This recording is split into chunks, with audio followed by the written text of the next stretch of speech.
I find it funny that the success of one particular property, entity, company can bring into sharp focus the failure of another. And there is nothing more clear right now than the complete failure of Lightyear when it's compared to the non-Pixar, non-Disney, Universal, Illumination Entertainment, Minions: The Rise of Gru. Oh, this is fun. Here we go.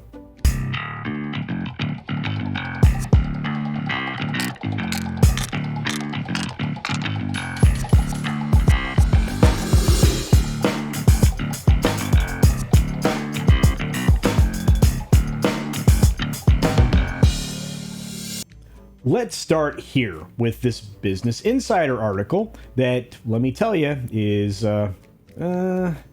very apologetic for the performance of this film. It's titled, Why Lightyear Had One of Pixar's Worst Opening Weekends at the Box Office and Failed to Top Jurassic World Dominion. Now, it does call into question a lot of things. There are three of them, and we'll get to them in a second, but this is largely laughable.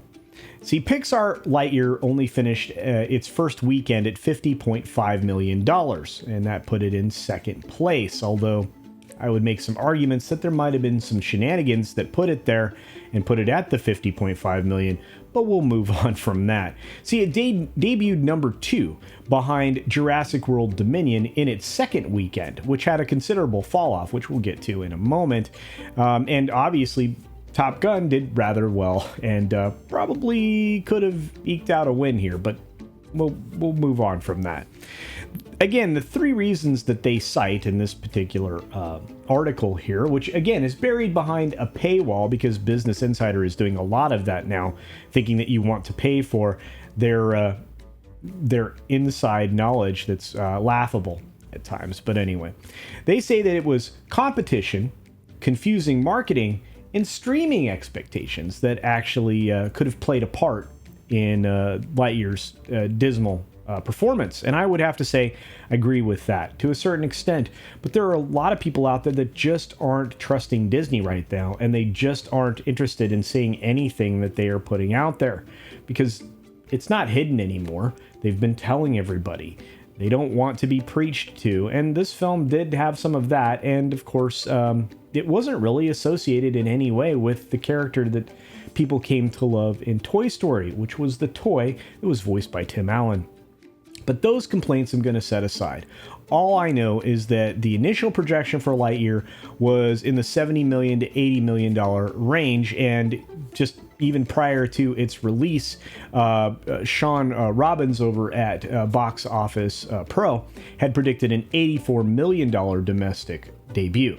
50 million, 80 million, a little different. But we'll move on from there to this article, which points out, and I think it's important to note, that Minions, the sequel, signals an end to the 2020 movie delay mayhem. That's right, this film was supposed to be out a couple of years ago, along with, obviously, the biggest film of the year, Top Gun Maverick. And, of course, Paramount hung on to that for 2 years, as did Illumination/Universal. So I have to say that was probably a very wise decision. You don't have to actually look that far back to see just how wrong a lot of these predictions were. You can go back to last Wednesday and realize that even the experts like Sean Robbins over at Box Office Pro got it terribly, terribly wrong. In fact, the studios were actually very conservative in their projections for what Minions: The Rise of Gru could possibly do. They thought the 4-day could possibly be, domestic, I should say, could possibly be around 60 million, maybe another 60, 70 million international. Not just a conservative number, but an overly conservative number, obviously. We'll have to see where this thing finishes up, but we have some projections that are probably closer to reality towards the end of the video, so please bear with me.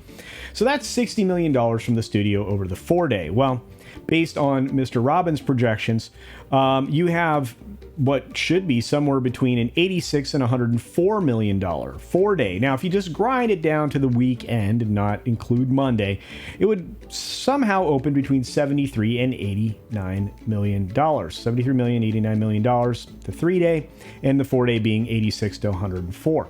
Now, that actually is very conservative. And if you look at the chart, it's reflected here in black and white, telling you where things could fall, including what the addition of the 4-day would be with the, of course, 4th of July holiday. And again, it puts it at about 92,900,000. I'm not certain that this hasn't already been updated, but I do try to clip things well in advance so that it's a little bit more reliable, since things can be stealth edited now these days and will mislead you.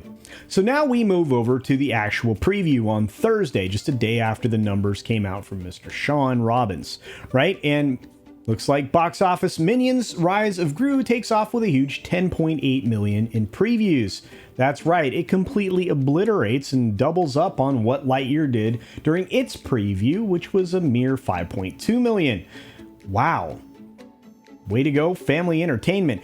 This is the 5th entry in the Illumination Universal blockbuster franchise Despicable Me. It's kind of a sequel prequel. That's kind of a fun way to describe it. And it didn't actually preview in all that many theaters. In fact, it only opened up in 3,350.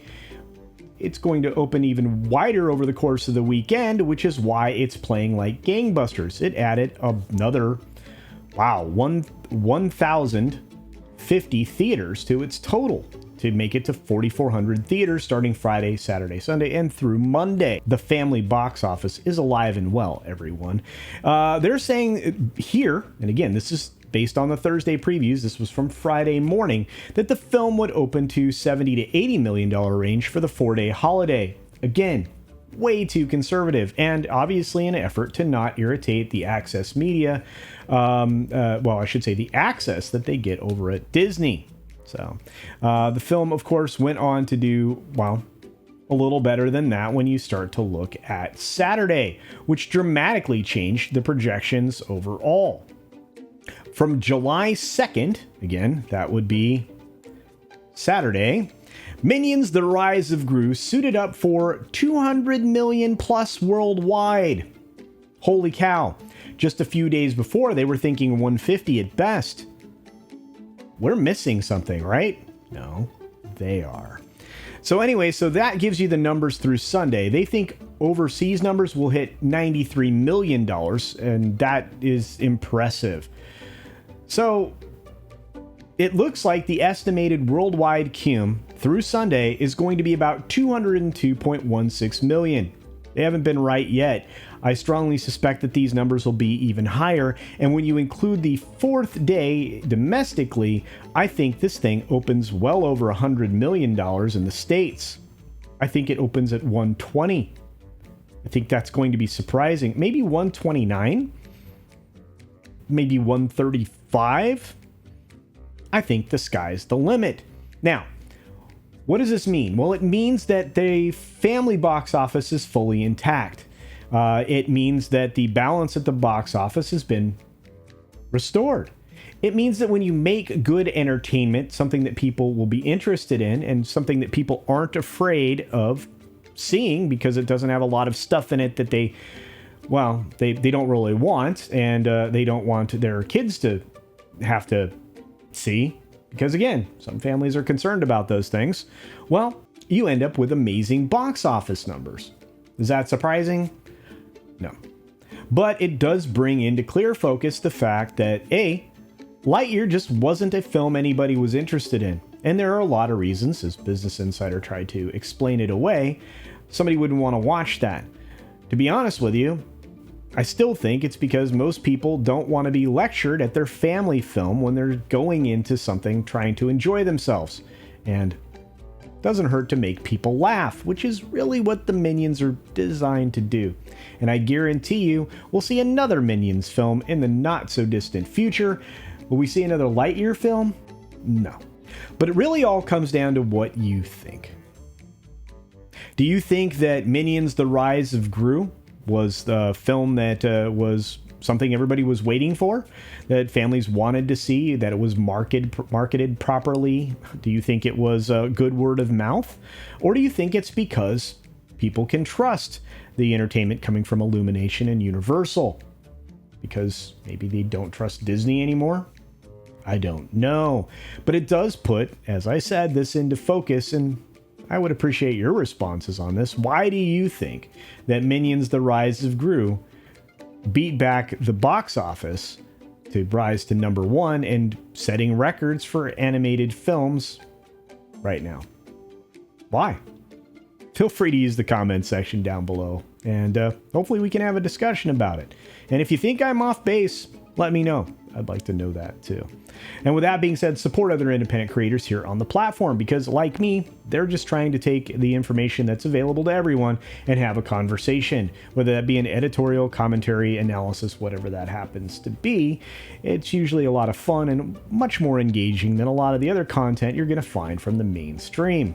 So do myself and them a favor by hitting the like button, subscribing to the channel. Make sure you comment, make sure that you share out the content that you enjoy, because it only drives the channel to growth. And hey, who doesn't want their favorite folks to succeed?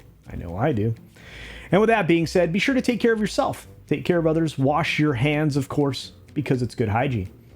And until next time, bye.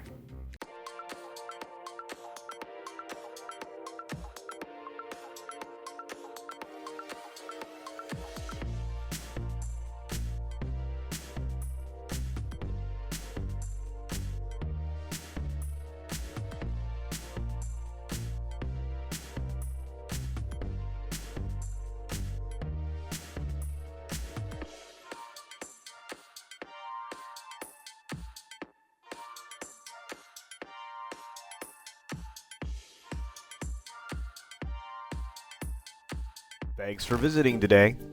Be sure you're subscribed and hit that for alerts. Yay! Of course, like and share all of the videos that you can, as it helps with the algorithm. Have a great day.